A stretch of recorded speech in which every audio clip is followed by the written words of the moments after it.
Yeah, baby, what is up? You know what time it is. Oh, yeah, it is the Coffin Comics Sworn Club monthly raffle and hang. But man, feast your eyes on this coin available at Swornfest, Swornfest, Swornfest. Are you guys and gals ready? Who's going to be there? If you can't be there, get a can't attend pass because we're live streaming Swornfest. The parties, right? We're doing the parties, the panels. It is going to be real. All right, so look, back here, we are going to do the monthly Sworn Club raffle. And if you are a member of the Sworn Club, I got your names in here, and maybe we're going to pick one. And you're eligible to win these cool items.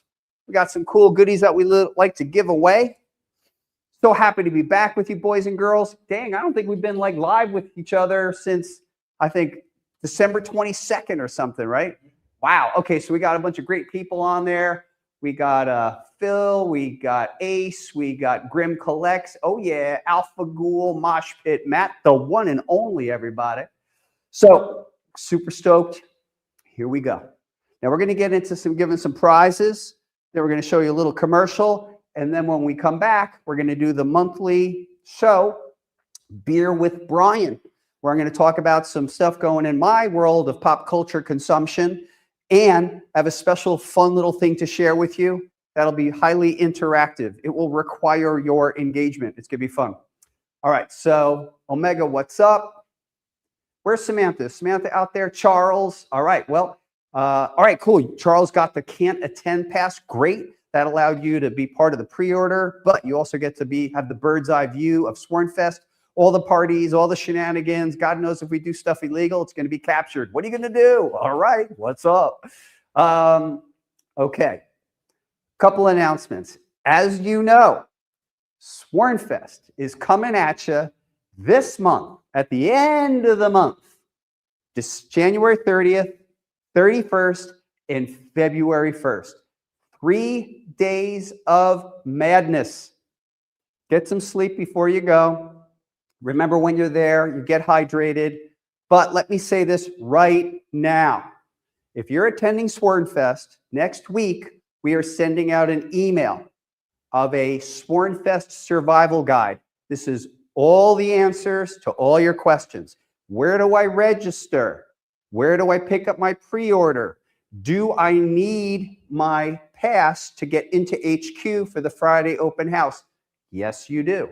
And other suggestions to survive Swornfest. Because if you do survive Swornfest, Sunday at 4 p.m., we are going to reward you with a certificate of survival.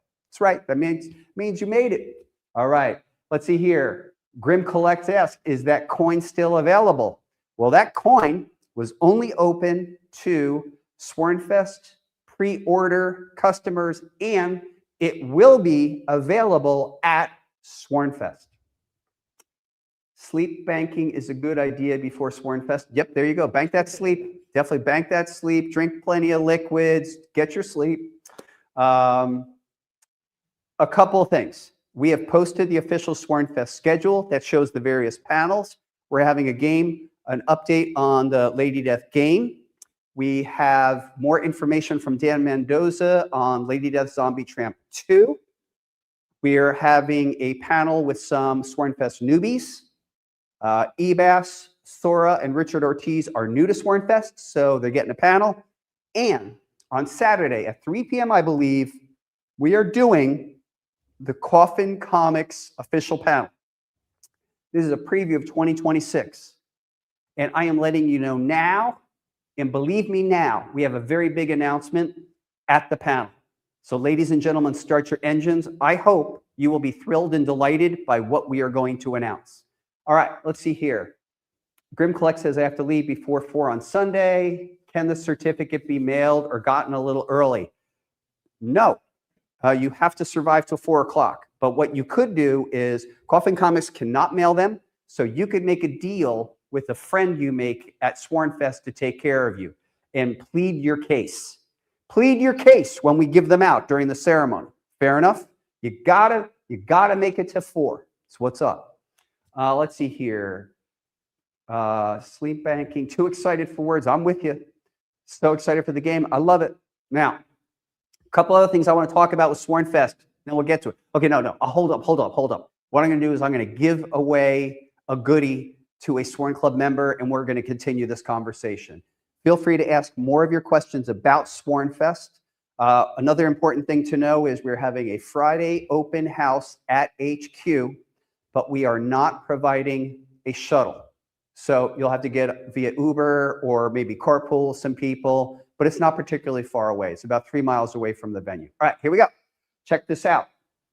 Here we have all the current Sworn Club members, and I'm going to pick somebody randomly, announce their name, and they're going to get this pack of Hell Witch, Lady Satanis, and La Muerta comics just for being a Sworn Club member.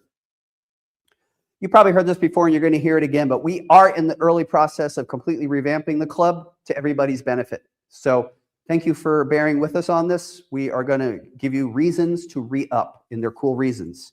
Our winner is, one second, don't want to disclose, Michael K. If your name is Michael and your last name starts with a K and you're a current Sworn Club member, you just got a bunch of goods. All right, so let's talk a little bit more about Sworn Fest, some other things. On Saturday at 1 p.m., we are going to be doing the Instant Edition. Right before your eyes will be a collaboration of up to 11 artists working on a single image from 105 to 205. Then that image is sent off for color, then it's sent off for graphic design, then it's sent to the printer, and that edition will be delivered to attendees on Sunday by noon. Who's going to be involved? What's going to happen? More to come. Now, we did offer the main edition during pre-order. However, you will see when we get there that there are going to be other limited editions related to the Instant available, and you will be offered that opportunity. Ace says it can't wait for the announcements. Great. Grendel Scott, looking forward. Can't wait to see friendly faces, of course. Grendel Scott says Instant editions are always fun. You're absolutely right. All right, so let's pick another Sworn Club member.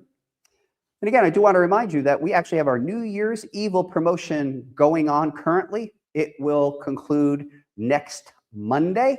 And we got some cool imagery by Mike Chrome, Monty Moore, who delivered an exquisite image, Nathan Zerdy with that cool inked edition. So treat yourself while you can. All right. Robin A. Robin A is the next lucky winner. You're going to get these editions. Ebas, Ryan Kincaid, and the Sora Sung Chaotica coming your way. After Sworn Fest, if you could imagine, Coffin Comics is actually closing up shop at current HQ. We're putting it all away, back in the boxes, and we're moving to the clubhouse. It's true. We're moving to a new location. We are stoked by it. Check out next week's newsletter to get more pictures and updates about the clubhouse. There's been a lot of progress during the Christmas break, etc. But yeah, we're moving. Yeah, we'll show you pictures of it. Now, once we get in, job one, let's get everything working again. Let's get fulfillment going. Decorating is going to take some time. So we believe we're going to have a grand opening somewhere around early June. It's going to take a little while. We're going to take our time, make it beautiful. All right, let's see here. This will be the first Instant edition that includes Richard Ortiz.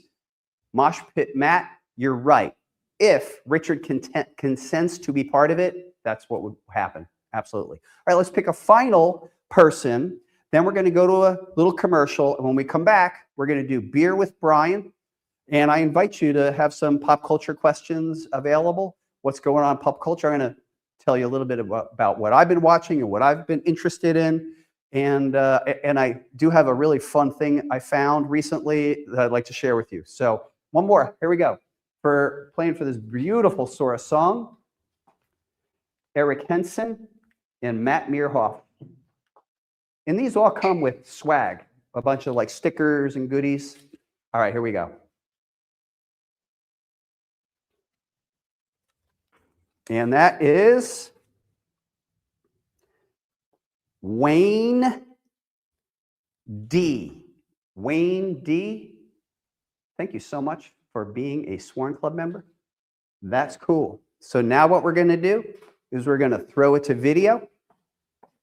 And once we throw it to video, we're going to come back and do Beer with Brian. Right on, everybody. That's what's up. Swornfest, Swornfest, Swornfest. Swornfest, the global gathering for Coffin Comics fiends and the Sworn, featuring exclusive parties, artists, signings, commissions, panels, beer, food, coffee, alcohol, tours of HQV2, trading posts, CGC, friendship, community, camaraderie, shenanigans, insanity, and more. Plan ahead. Be there. Tickets and details on sale now at coffincomicsshop.com. Presented by Coffin Comics. Swornfest.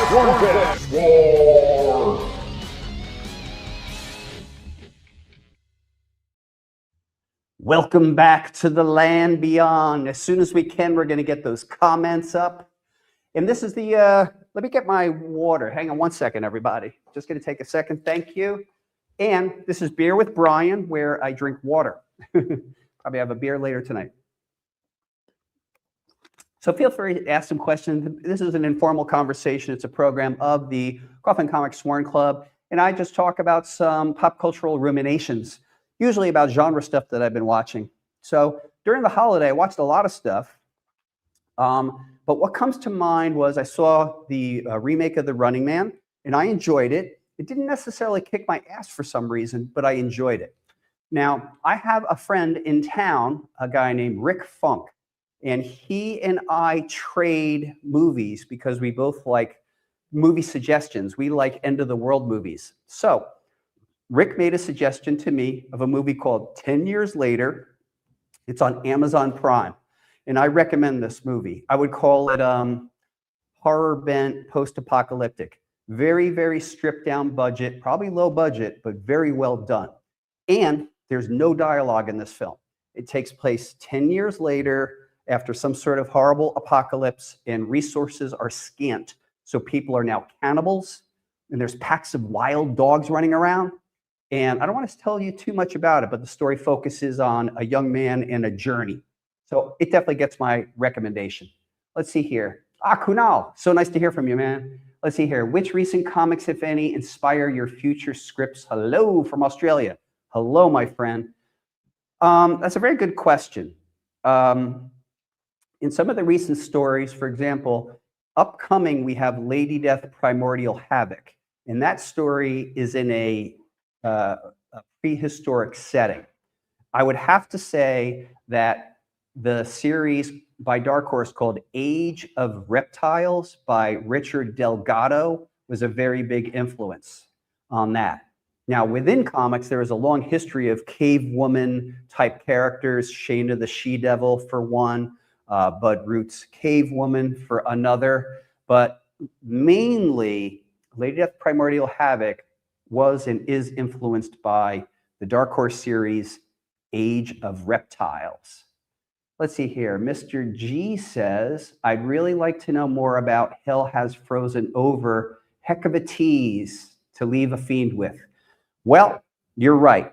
I think what you are referring to, Mr. G, is that in early December, I posted an improbable picture of myself and Dynamic Entertainment's president and publisher, Nick Barucci. Now, Nick is the owner of the Chaos Comics properties, and he and I were fast friends in the 90s. And we actually had admittedly, some acrimony between us. So Hell Freezes Over refers to the term when the band, the Eagles, broke up. They said if there was ever there would never be a chance of them getting together, not even if hell freezes over. So the Hell Freezes Over comment was referring to that. Earlier in last year, when Diamond Comics was having its challenges, I personally got back in touch with Nick, and through a series of conversations between he and I am saying probably 20 hours of conversations late at night over the course of 2-3 weeks, we actually settled a lot of our differences. It's really that simple. And when those differences were settled, out of that really came back that natural chemistry and affection that we had from being friends in the 90s. So what that all means, and I suggest you stay tuned on Saturday at Swornfest to hear something, if anything. All right, Mosh Pit Matt, I saw you got out and saw Tonto, Natural Bridge. How was that experience? Thank you so much. As you know, Matt, you are my inspiration for getting out and seeing more of Arizona. And seeing Tonto was fantastic. We saw it from multiple vantage points. This particular time, we didn't go down. I would love to in the future. But I personally, I don't know about you guys and gals, getting out there and being able to connect in nature is phenomenal, quite rewarding. And Arizona is an amazing state to do that in. We have so much beautiful stuff to look at and to be around. I love the idea of seeing things so large and epic, it makes you feel tiny. Let's see here. Also mark your calendar, Survivor 50 season. You're absolutely right. I will be there. It's debuting on February 26th. And yes, I am a Survivor fan. If now with 49 seasons down, I think Francisca and I have seen 43 out of the 46 seasons. Like, we've seen them all. So I'm very excited to know in season 50 of Survivor, not only are they bringing back some favorites, going back as far as the first season, they're actually bringing back the most recent winner and runner-up, which should be very interesting. I wonder if the other people on the teams are going to know that. It'll be really cool. Have you ever had Juan Jose Rip do a cover for Lady Death? Isaiah, let me let you know that during the Avatar era of Lady Death from 2004 to 2014, Juan Jose Rip did approximately 100 Lady Death covers. So the answer is yes. Let's see here. Someone said they've been playing Ninja Gaiden, and that sounds cool and fun. Strange but true thing about me, I have rarely, if ever, played a video game since Super Mario Brothers in 1988. It's just a lifestyle choice. Something, you know, I don't watch a lot of sports either. I got nothing against it. It's just I have other interests. So that's what's up. Let's see here. Have you read the OG Cross comics since the movie is coming out? Yes, I did. I read it as it came out. I think it's fantastic. You guys and gals may know that there was a movie. I think, what was it? What was it called? Was it called? There was a movie that came out from Korea that was definitely influenced by Cross. They even said it, and that's the person who is now making that movie. That movie was diabolical. Let's see here. Any more Chaotica content in the works for 2026?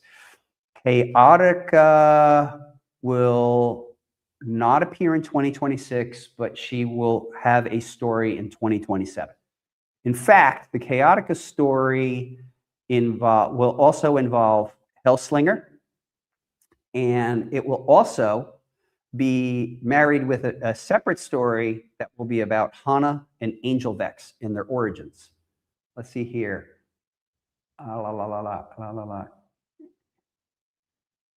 Oh, and someone just read Lady Death the Odyssey. Well, thank you. That one's going back all the way to 90s. All right, so look, get ready for this. I am requesting your participation. What you see right here is a reproduction of the first ever Overstreet comic book price guide, which was produced in November of 1970. I want someone out there to shout out a comic book title. Don't do it yet. And we're going to check out what that comic book's value was back in 1970. So somebody shout out a title, and I'm going to look it up, and we're going to see how much it was worth back then. So someone shout out, Mosh Pit Matt, something. And I'm just going to stand by. There might be a little lag going on. Okay, Uncanny X-Men 1. I don't know if the title, let's see. Let me see. Was it called Uncanny back then? Let me see here. All right, looking it up. A couple things to note is these are all like almost typed out pages. I think it was just called X-Men, but let's see here. Okay. All right, so it wasn't called Uncanny back then, but I'm pretty sure it was called X-Men. UVW X. All right, we'll see the value. W, bear with me. Oh, wow. It's amazing. U, V, W, X, Y. I can do it.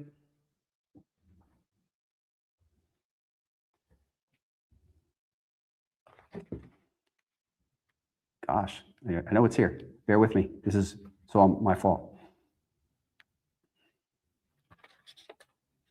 Oh, it's just that there's so few X titles. That's really crazy. Okay, so X-Men, published in September of 1963. The first issue in November of 1970 was valued at $6 in mint condition.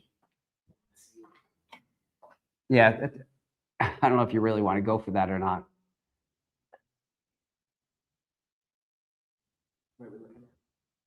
Like right around here. But anyway, just take my word for it. How about here? Let me guide you along here. How about, do you guys want to? How about Amazing Spider-Man? I mean, I don't even know. Miss Fury is probably going to be like $2 back then. So here we go. Amazing Spider-Man. You guys interested? We'll do a couple of these. I looked up X-Men number 1, 1963, 9.8, $463,000. Okay, I don't know if you guys heard that. So the current value, say that again, Jordan. X-Men number 1 from 1963, graded at 9.8, is $463,000. So X-Men 1 graded 9.8 is at $463,000. Ungraded, $3,560. Okay, ungraded, same book. X-Men number 1. Okay, 4,000. Oh, okay. Okay, Amazing Spider-Man, number 1, November 1970. Number 1 in mint condition was $6. Okay, I'm going to look up Avengers really quick. We'll do a couple more of these. And of course, it's worth a heck of a lot more now. How about, Jordan, how about, what is Amazing Spider-Man number 1 graded in mint, which would be anything from 9.4 and up?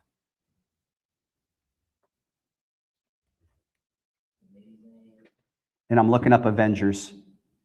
AV. Okay, I got Avengers. So Avengers, number 1, in November 1970 was worth, they were asking $6 in mint condition. And the number 4, which was the reappearance of Captain America, was at $2.75. And then Grendel Scott, Captain America Comics number 1. I believe, crazy enough, dude, I believe that's at $16. Would you get any data? Yeah, so 9.6 is $336,000. So did you hear that? So it's the Amazing Spider-Man number 1, 9.6 is at $360K. So 9.8 is $1.3 million. 9.8, I don't even know how many there are. 9.8 is $3 million. 1.3. 1.3. Dude, I bet you it's going to be double at this point. Who knows? Okay, one more. Okay, Kunal's asking a question. The new Absolute Batman is a fun read because it's more extreme Batman, is more badass, and his rogue gallery is also horrific and over the top. If you could write a 6-issue arc in a similar style, which main character would you pick to have some fun with? I guess like in my dream of dreams, I don't really think about that kind of stuff that much, but I do like all the Marvel supernatural characters. So one thing I was thinking is maybe have Captain America in a story. It's a little rougher, so it's World War II. He is a soldier he'd probably have to kill, and he's teamed up with a bunch of supernatural characters like Frankenstein, Dracula, a werewolf. He might even become a werewolf or a vampire himself, and he's fighting Nazis, something like that.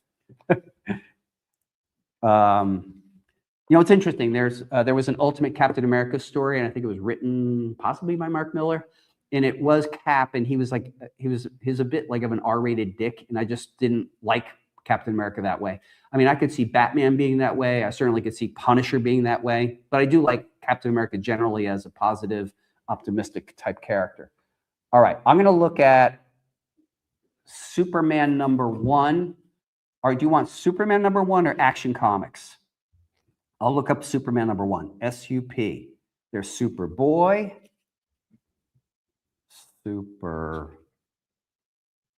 all right, one more here. Superman. Okay, Superman number 1 from the summer of 1939. Number 1 in near mint at the time was $250. So, folks, what can I tell you? Fun stuff. I think we'll come back to this every so often. But I'm about to conclude this and just let you know, I want to thank you so much for hanging out with Beer with Brian. Thank you for your questions, and thank you for playing along. We'll be back online shortly, and next coming up quite powerfully is Swornfest. Be there if you can be there. If not, get the Can't Attend Pass and watch the live feed. That means the exhibit hall, the panels, the parties, the live band that's playing, Ember featuring members of the Rosedales, the legendary horror rockers have reformed to play hard rock classics for us. So you guys have been great. I've been Brian Polito. Talk to you soon.